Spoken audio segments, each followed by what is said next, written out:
Bem-vindos à Rede Poderosa, eu sou Patrícia Quartarolo e estou aqui com Caio Lima. E aí, Pati?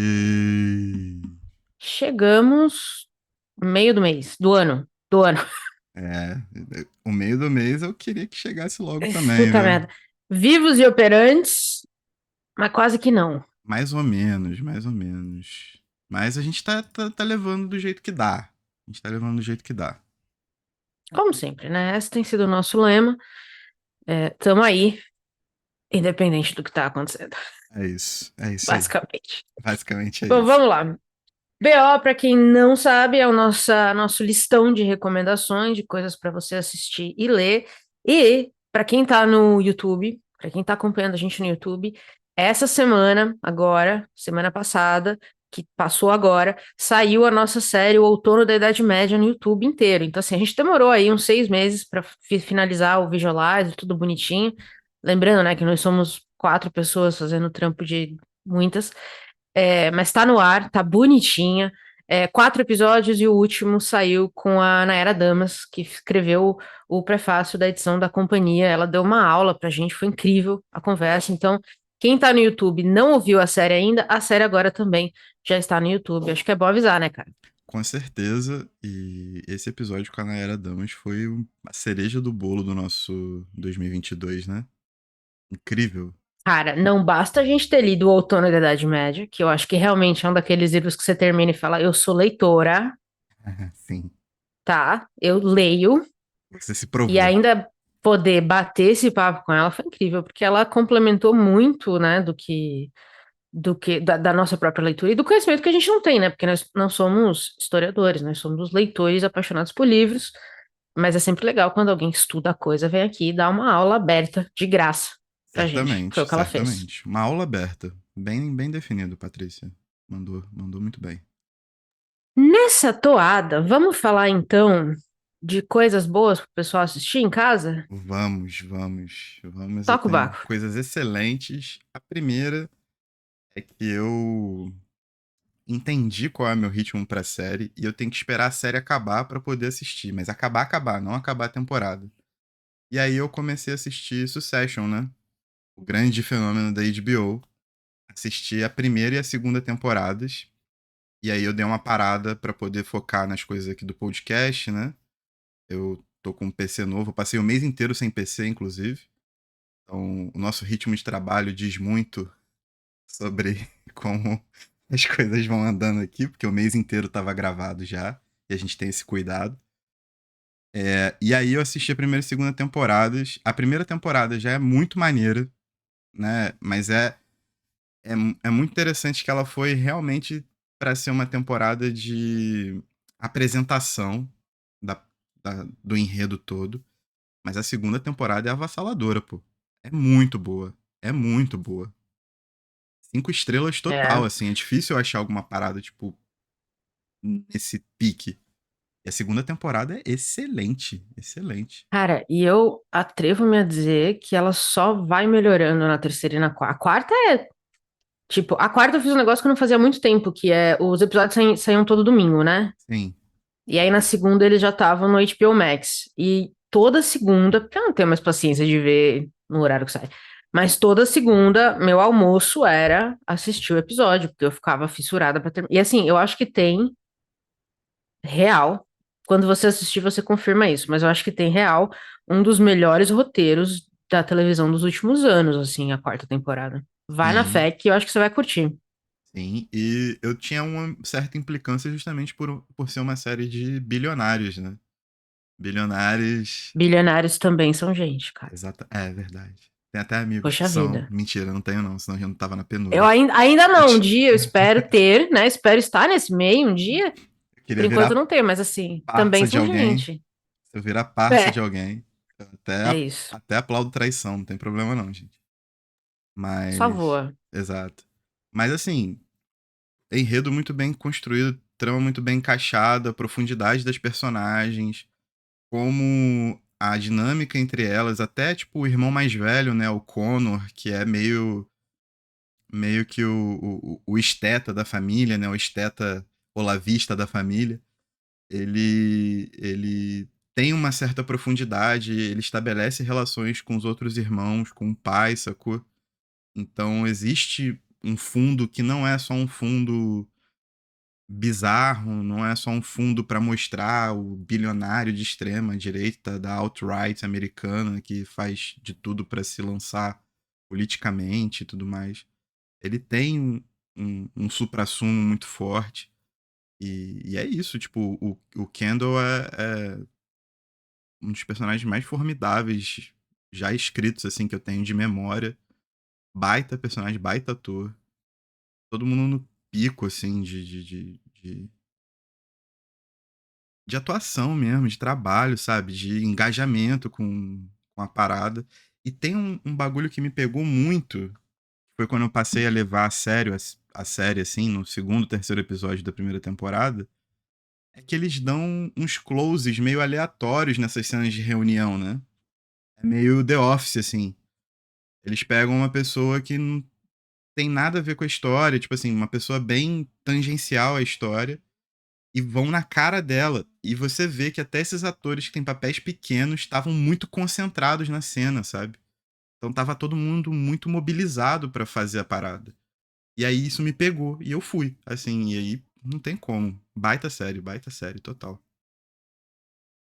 É uma série de anti-heróis, né? Eu acho que é uma série muito boa É, para os nossos tempos. sim, sim, sim. Eu acho que é essa questão, né, tipo, no final todo mundo é humano, todo mundo passa por uma série de contradições e os escritores, os roteiristas da série conseguiram extrair isso de uma maneira muito interessante, muito sensível também. Então, pô, me amarrei demais, assim. Agora eu vou pra terceira e pra quarta. Me segurem, me Ótimo. segurem.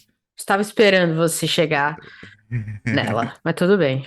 Atrasado, mas tá valendo ainda, porque ela é recentinha. Não é atrasada, no meu ritmo, cara. É É isso. É isso. diferente. Muito bom.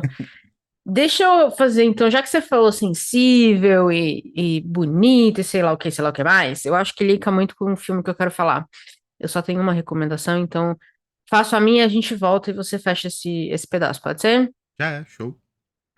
Que é o seguinte, eu tô exausta já, né, de falar do cinema argentino, já cansei. Eu tô, assim, 60 anos atrás o cinema argentino já era cinema. Real. É lamentável, é absolutamente lamentável.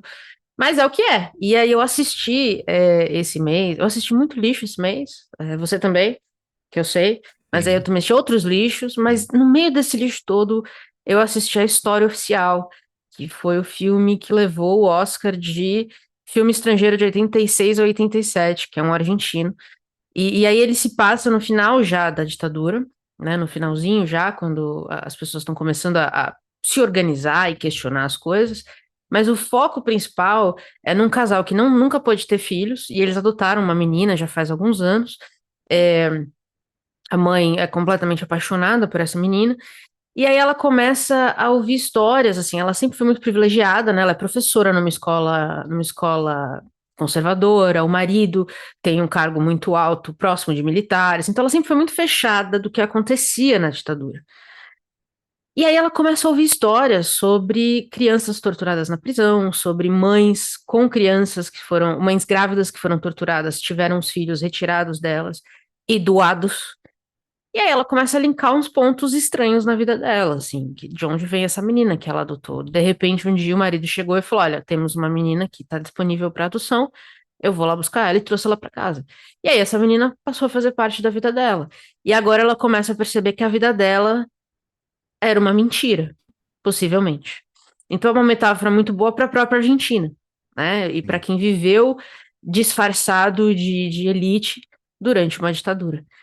Então, é um filme muito sensível, porque fala da maternidade de um jeito muito sensível, mas também fala dessa coisa da pátria-mãe, né? Quando a própria pátria-mãe te machuca. E ela tem que ela tem que lidar com tudo que ela tá sentindo ali. Talvez a filha dela tenha sido roubada de uma mulher que foi torturada e morta na prisão.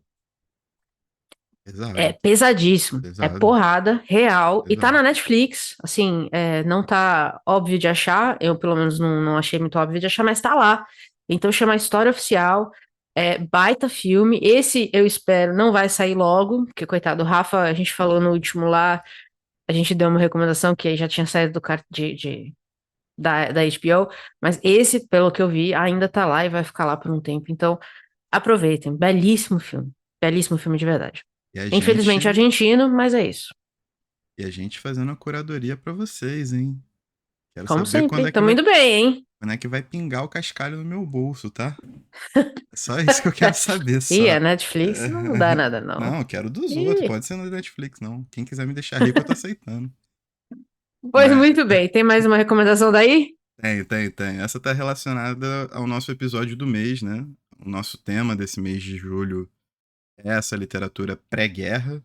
E a gente escolheu justamente o período entre a Primeira e a Segunda Guerra na Alemanha, com Berlim Alexanderplatz.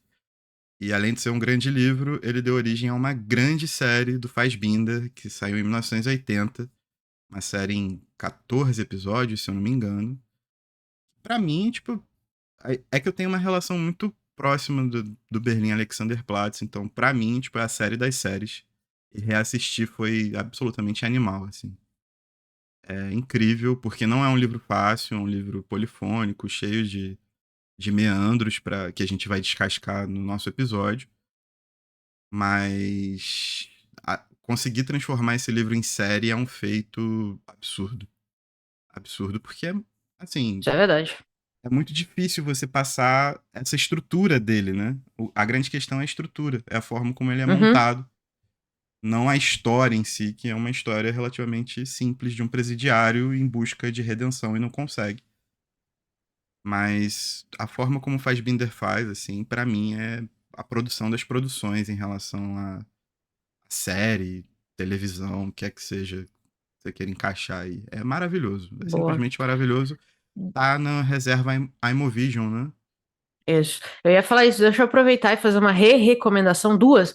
Uma da Reserva Imovision, porque a série tá completinha lá, é por lá que eu tô assistindo, tô na metade. É, tô gostando bastante, e como você, eu tô achando impressionante que ele tenha conseguido adaptar esse livro, porque é um livro que você lê e você não imagina que dá pra ser adaptável, porque ele Exato, é muito doido, né? Ele vai pra muito exato. canto diferente. E eu também quero aproveitar e re-recomendar, já que a gente tá falando de filmes e tudo mais, o Belas Artes, porque eu tô Também. mais um mês que eu estou completamente apaixonada pelo Belas Artes. Quando eu fiz a primeira recomendação, eles tinham acabado de lançar o Festival Espanhol.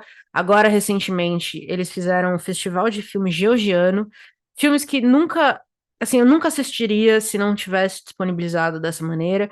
Então, assim, 8 filmes interessantíssimos, que passam na Geórgia desde a União Soviética até recentemente. Acho que o mais recente era de 2015, se eu não me engano. Então, assim, belíssimo trabalho do Belas Artes. Eu tô encantada, real, cara. Eu tenho assistido menos série e mais filme porque eu não consigo sair do Belas Artes, real. E ó, Tô muito impressionada. legenda muito bem feita, plataforma muito fluida, o sistema de recomendação deles, fora essas semanas que eles fazem, né, especiais, é interessantíssimo também. Um acervo maravilhoso. Tipo, é uma plataforma ainda pequena, mas a qualidade dela é gigantesca. Gigantesca. Pois é, muito bom. Vamos então falar de interwebs? Vamos falar de interwebs. Vamos. Eu vou falar pra você começar essa também, porque eu também só tenho uma recomendação aqui. Tá, mas antes eu quero jogar a carta coringa aqui então, porque tem dois assuntos que dominaram a internet. E eu acho que a gente precisa dar um leve pitaco. O primeiro é o pedido de desculpa do Neymar depois da traição via Tony. Eu queria muito ver você comentando isso brevemente. Pode ser uma frase apenas, Patrícia, mas isso é uma parada que eu gostaria de ver. Cara, a minha frase em relação ao Neymar é assim: se o Neymar está de um lado, eu tô do outro. Então, Boa. se o Neymar postou, por exemplo, eu não tenho entrado muito no Instagram, não tenho entrado muito nas redes sociais, porque ele tá super ativo nas redes sociais, eu não quero nem ver a cara dele. Não quero ver, não quero falar, não quero ouvir falar. É o boy lixo completo da história do Brasil. Eu não Então, tenho paciência, cara, real. o Neymar é seu antídoto contra o algoritmo, então. Provável, que ele tem me feito ficar muito longe das redes sociais. Obrigada, Neymar, inclusive, li esse mês. Vai ver, é isso que tá me ajudando a ler, é evitar ouvir esse homem É falar qualquer isso. coisa. Eu não sei se a gente vai dar certo, mas é com você que eu tenho a certeza de que quero tentar. Errei, errei, não Errei, nego. errei. Agora eu vou falar sério. A minha primeira recomendação. Ai, meu Deus, pra onde é que a gente tá indo, né? É uma recomendação muito séria e também tem a ver com o mundo do futebol, infelizmente. Mas é o trabalho jornalístico da UOL Esportes, que lançou um podcast. Ele ainda tá acontecendo, ele parou no capítulo 5 até o momento da gravação desse episódio, no dia 2 de julho, que é sobre o caso do Robinho. Eles tiveram acesso aos áudios, né, das escutas, aos autos do processo e estão remontando como foi a investigação da polícia italiana para chegar até a condenação do Robinho e como foi essa história toda que se estende desde 2014. Então já vai para 10 anos aí, ele foi condenado só agora, no passado, se eu não me engano. E nesse tempo todo ele voltou pro Santos, jogou Copa do Mundo, ídolo, tendo já um processo que foi arquivado na Inglaterra, quando ele jogou no Manchester City. Assim, apenas para os fortes, assim, para as mulheres com certeza tem gatilhos infinitos, porque os áudios são muito fortes mesmo. Mas o trabalho jornalístico do UOL assim é irrepreensível, é absolutamente irrepreensível. Pela primeira vez na vida eu tô acompanhando uma série investigativa via podcast, eu também não tinha tido essa experiência nem com o caso Evandro, nem com todas essas paradas que viraram febre, né? E montar isso em áudio é um trabalho de muita destreza jornalística, porque é, é um tipo de montagem diferente, com certeza.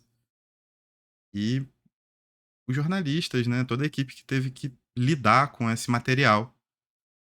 É um material duríssimo, assim, mas um trabalho que desvela não só o caso do Robinho, mas também muito do que acontece no meio do futebol, sacou? Infelizmente. Principalmente eu, né, que gosto de esporte, gosto de futebol, mas é um meio completamente escroto em todos os níveis.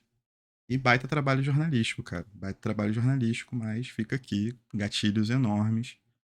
Os áudios estão lá na íntegra, né? E pesado, pesadíssimo, pesadíssimo. Cara, só de ver as manchetes, né? Porque eles colocam Sim, trechinhos, né, do que tá escrito, eu já achei.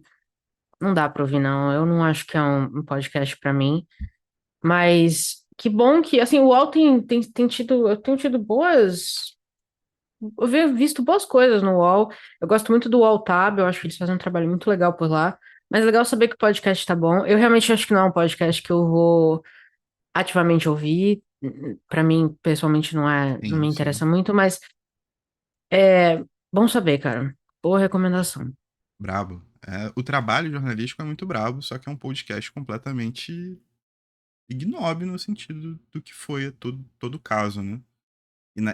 E a imagem do Robinho como esse moleque da alegria das pernas, essa coisa toda. Então, é doideira, assim. Doideira absoluta. Mas é isso, tá aí. Muito bom.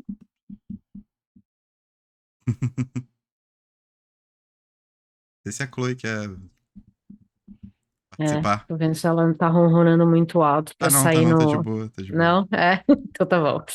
A minha recomendação é um pouco mais leve, né, do que a sua, Sim. porque você também já foi direto para as cabeças, mas eu fiz esse mês, agora, um vídeo que era inspirado num livro que eu li do Stephen King, onde ele cita outros livros, e aí eu peguei esses outros livros, alguns desses outros livros e li, né? É o Stephen King decide o que eu leio. E aí eu encontrei no Spotify uma playlist com as músicas de vários livros que ele cita também, porque, principalmente acho que no começo da carreira, eu acho que isso era mais. Ele fazia mais isso, ele estava muita coisa da cultura pop do momento.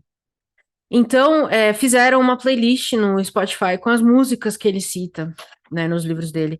Então, eu vou deixar o link para quem tiver interesse, porque é uma playlist bem divertida, bem gostosinha de ouvir. O barulheira. Bem gostosinha de ouvir, e acho que é um bom, assim, quando você precisar, sei lá, descobrir talvez uma musiquinha diferente, é, não sei.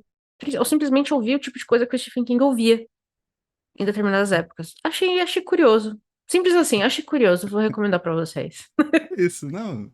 Eu tô pensando no que um cara como Stephen King ouvia, porque, né, a gente sabe a capacidade dele de criar coisas, no mínimo, estranhas, né? Pra não dizer Malucas, sórdidas. malucas. Mas, enfim. Pois é, pois é.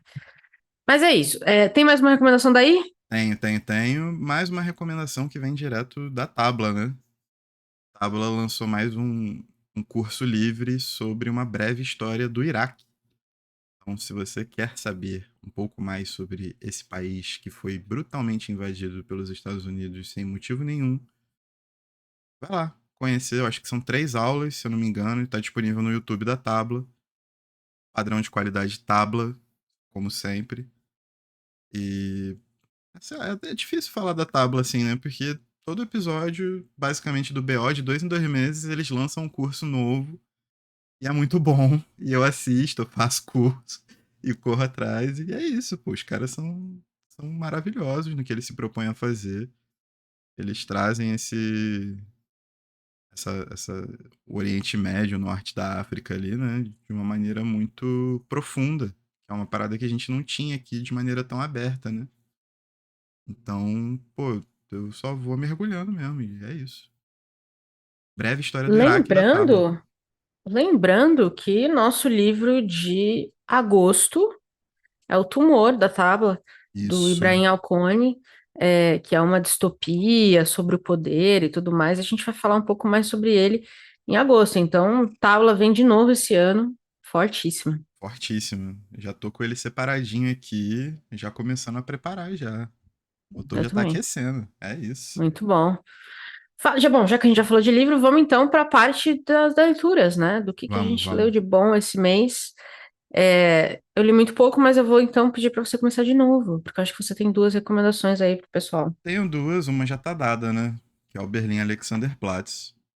Esse livro aqui, esse Catatal aqui, é um dos livros pra mim que são absolutos, assim, tá na minha biblioteca básica.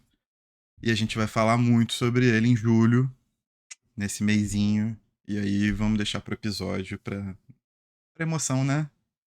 Não tomar conta da gente. Hoje é Um só o esquenta. spoilerzinho leve, é isso. Hoje é só o esquenta, hoje é só o esquenta. Mas manda a sua, Paty.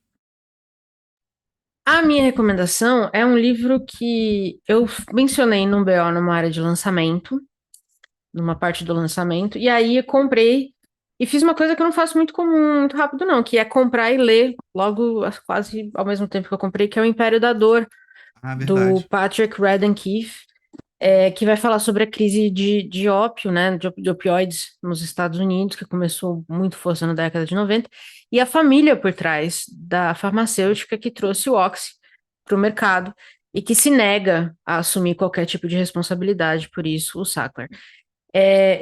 O livro é grandinho, eu vou falar aí umas 500 páginas, mas assim, eu devorei em 2 dias. Eu não conseguia parar de ler, porque ele conta a história da família desde a década de 50.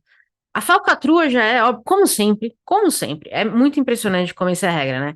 Não é uma falcatrua pontual, né? É uma falcatrua de gerações. Ninguém fica bilionário porque gosta de dar dinheiro para a universidade. Então é um livro muito bom e desmascara a família mesmo, porque a família se escondia atrás da filantropia. E eles são grandes filântropos nos Estados Unidos. Eles doaram muito dinheiro para museu, para universidade, porque e aí ninguém sabia de onde vinha o dinheiro dos caras. Como é que tem tanto dinheiro assim? E ele sempre, meu tio era rico, meu pai é rico, mas de onde? Não, mas a família é rica. É rico, E pô. aí rico, nasci Natural, é rico. E aí natural. o jornalista vai lá e fala, não, não, peraí, eles se beneficiaram de uma das maiores crises de saúde dos Estados Unidos dos últimos tempos, inclusive mentindo para médicos, dizendo que era uma droga, criando estudos e dizendo para os médicos que era uma droga completamente anti-vício, quando na verdade era 2 vezes mais viciante do que a morfina, e eles sabiam disso desde o começo. Então, assim, eu gosto porque é quase um livro denúncia, sabe? Eu gosto, dá nome aos bois, tem nome da família inteira. Eu amei. Então, assim, a fofoca tá completa. Quem tiver interesse no assunto, recomendo demais. E eu fiz um vídeo, eu gostei tanto desse livro que me inspirou a fazer um vídeo falando um pouquinho mais de não ficção. Então vai ter um vídeo aí em julho. Eu não sei quando vai sair, porque a gente grava com muita antecedência, mas vai sair em julho um vídeo meu recomendando 5 livros de não ficção e falando de 5 livros de não ficção que eu quero ler ainda esse ano. Então, me aguardem, a gente vai falar de mais não ficção aqui, com certeza. É isso. Esse eu É quero ler, isso. hein? Botei na lista também. É bom, é bom. Ó, vamos ler Manda mais sobre, uma? sobre drogas. Vamos mais uma. E a gente sai de um catatal para um ensaio de 7 páginas. Aqui, ó, fininho. Que é a teoria da bolsa da ficção, da Ursula K. Le Guin. Ela que já passou aqui no episódio dos Despossuídos, com a Gisele Eberspecher, que eu sempre tô falando sobre. Tava de bobeira na livraria ali, tranquilo. De repente, vi isso daqui na minha frente e não teve como não pegar. Esse é um dos ensaios mais famosos da Le Guin, em que ela fala que a ficção ela não é uma lança, né? Não é de objetos perfurantes. E essa a ficção, a história da humanidade, né? Sendo que o homem conta a história, né? Ela, na verdade, é muito mais uma questão coletiva, uma questão do que você reúne numa bolsa e de toda a complexidade que cabe naquela bolsa ali. É um ensaio bem curtinho, de 7 páginas, mas extremamente revelador da literatura que a Le Guin produz. Então você entende muito mais a forma como ela constrói seus livros e também faz a gente repensar no tipo de livro que a gente acaba consumindo, né? A gente aqui já se propõe a fazer leituras de estilos diferentes, de maneiras diferentes de narrar histórias. A nossa proposta é tentar desencavar e ir para lugares mais longínquos possíveis, dentro das nossas possibilidades. Mas eu vejo que, principalmente nessas redes sociais que são muito mais rápidas, tipo o TikTok, o próprio Instagram, as recomendações elas se repetem e elas têm um padrão que é esse padrão heróico, né? Esse padrão de tudo estar centrado numa pessoa e essa pessoa tem toda a razão da existência humana, ela é um exemplo, ela é obrigada a suportar o peso do mundo nas suas costas. E nem toda ficção precisa ser assim, né? Isso também faz parte, existe um ato maneiro ali, outro aqui. Mas se a gente lê livros para se sentir mais próximo do que é ser humano, né? Se a gente lê livros por conta da sensibilidade, desses fatores todos, isso cabe em mais espaços do que só esse. Então eu acho que é um ensaio muito pertinente, é muito bonito, muito tocante. A Leguin escreve muito bem. E 7 páginas só, galera. Tipo, é uma pecinha muito curtinha, assim, pra passar Até batido, eu sacou? consigo ler 7 páginas, gente. Super dá. Ainda bem que você faz um podcast literário, né? Imagina se fosse de outra coisa, assim. Mas eu vou te falar um negócio que mas é muito bizarro, né? Porque a gente fala de redes sociais e tudo mais, mas faz acho que um mês e pouco que eu não posto no Instagram do Poderoso, porque eu tô meio de saco cheio, assim, do Instagram, assim, os mesmos livros o tempo inteiro, todo mundo fala das mesmas coisas, acho que algumas poucas exceções, alguns perfis Cara, poucos que eu sigo que lê uma coisa ou outra que é diferente, mas assim, não que a gente seja diferentoso ou nada disso, mas eu vejo que muita gente procura ler o que tá todo mundo lendo, o que de certa forma eu entendo, porque a gente mesmo fala que a leitura é muito solitária, né? Então às vezes você quer buscar essa comunhão de leitores. O que acontece, infelizmente, é que aí a gente só ouve a gente falando dos mesmos livros o tempo inteiro. E eu confesso que eu tô um pouco bodeada do Instagram, principalmente, que era uma das minhas redes preferidas.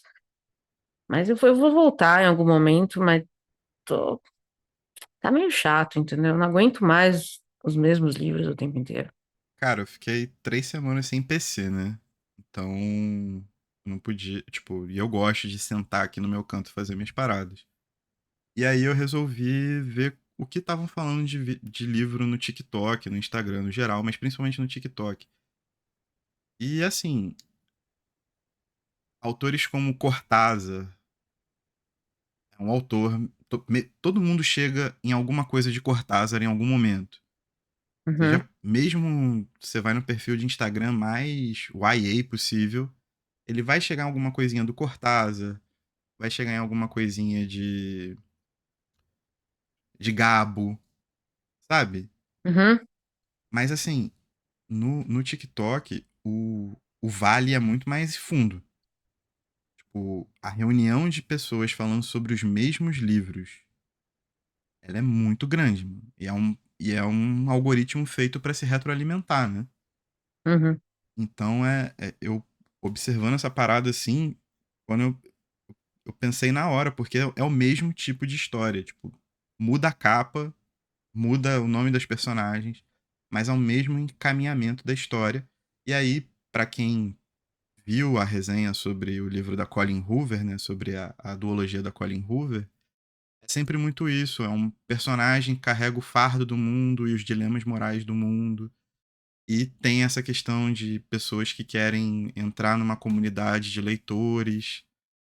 Fora o status, né? Você aparecer, os views, como o algoritmo te reconhece, tem essa coisa toda. Mas é muito igual. Tipo, chega a ser desesperador às vezes.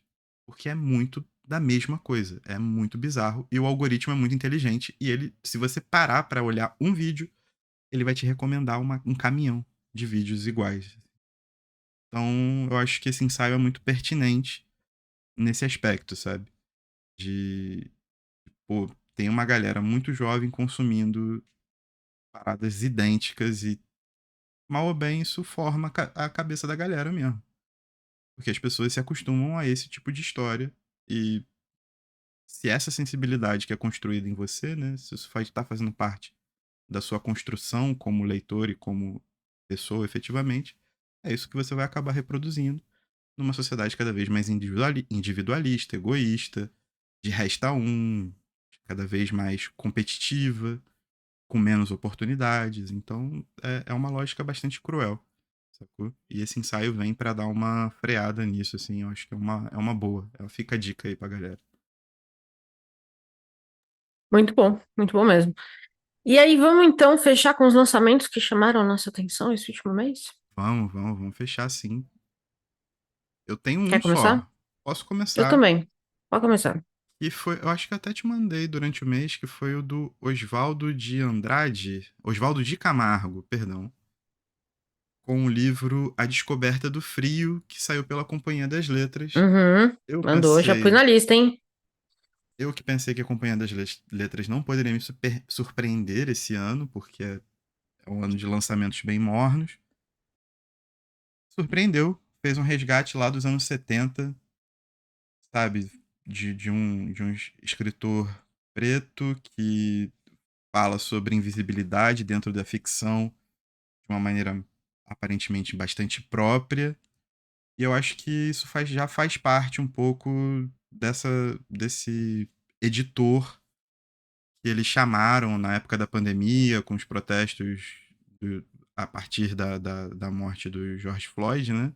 Eles colocaram um editor para pessoas, para autores pretos, para autores LGBTQIA+, indígenas, etc. Eu acho que esses resgates já começam a vir dessa curadoria mais atenta. E é um livro que realmente estava esquecidão, assim. Eu não lembro de tê-lo visto em listas gerais. Nem o autor, nem o livro. E a Nem gente eu. sempre está discutindo sobre, né? A gente sempre está conversando. Então achei um resgate bastante fortuito. Tô com bastante curiosidade em pegar esse livro, cara. Bastante curiosidade mesmo. É, já foi para minha lista infinita. Gostei Uhum. muito da premissa também. E falando em companhia, eles também vão lançar esse ano, e esse é o meu lançamento, o que me chamou a atenção, o Euforia da Ellen Coolhead, que basicamente ela recria, através das várias e várias biografias que saíram sobre a Sylvia Plath nos últimos, o quê, 30 anos, ela recria o último ano de vida da Plath. É ficção, obviamente, então ela tira algumas licenças poéticas ali, até porque a gente sabe que o próprio Ted Hughes destruiu muita coisa, né? Uhum. Enfim, mas ela usa como base o que é público, né? O que se sabe, e aí, em cima disso, ela reconstrói o último ano de vida da Sylvia Plath, que, teoricamente, foi difícil. E eu fiquei muito curiosa, achei uma premissa muito interessante para um livro de ficção. E pus na minha lista mais um, que vai pra minha listinha infinita também saindo pela companhia. Então, esse mês, companhia mandou bem, É, posso verdade. dizer, né? E chuva de Sylvia Plath também, porque saiu a poesia reunida dela. Eu acho que eu coloquei num BO, Exatamente. né? É, Mas acabou de tava pra sair. sair, sai agora 30 de junho, é isso mesmo. Final Hum, do mês, lançou. doideira, hein? Maravilha. Nada mal, nada Nada, mal. nada, não. Gostamos, continuem nessa toada, né? Chega de ficar relançando coisa pela 20ª vez, né? Jorge Amado, R$ 200, vamos focar aí no que não tem no mercado ainda, não é mesmo? Isso aí, isso aí. E tem muito A brasileiro bronca tá fora, dada. né? Tem Hoje, muito brasileiro que o falta Oswaldo também, de exatamente, Camargo tá aí pra isso. exatamente. Muito bem, alguma recomendação final pra gente encerrar esse BO? Pô, eu só tenho um agradecimento final, que é o meu amigo Alexandre da NoteMac, que é o responsável por cuidar do meu É, filhinho aqui, da minha criança, e ele que resolveu o meu problema. O cara é brabo, ele, assim, ele é da minha família, né, basicamente. Só que agora meio que cuida das coisas que saem aqui no Rede Poderosa, mano. Sem ele não sai muito nada, importante. sacou? É mais O, um braço da gente aí. o apoio Então, técnico é importante. exatamente. Se você mora em Angra ou Paraty e precisa de reparos no seu notebook ou no seu MacBook, fale com o Alexandre da NoteMac. É isso. Muito bom. E com isso, fechamos 6 meses. Nosso próximo episódio vai ser um apanhadão desses 6 meses, como foi de leitura, como foi de filme, como foi do podcast. E julho vai ser um mês mais divertido aqui pra gente. Então aguarde que vai ser um mês muito bom. É isso. Aguardem, a gente tá preparando bastante Divertido coisa. até Berlim, né? Alexanderplatz. Aí é tenso. Não, Mas aí depois fica divertido de novo. Então, eu acho que até Berlim é bastante divertido, porque é um livro muito denso, muito triste, mas é um bom livro. Eu acho que depois do Berlim é que o bagulho mas, vai. mas divertido eu não digo, vai. Não, É, não, depois de Berlim, o que vem aí depois de Berlim é o foguetinho da Blaze. é julho. Vai Mês dar de o, férias, vai dar o mês crash da pra gente. descontração. É isso. Pois é. Muito bem. Então, temos o episódio? Temos um episódio. E tchau. Tchau.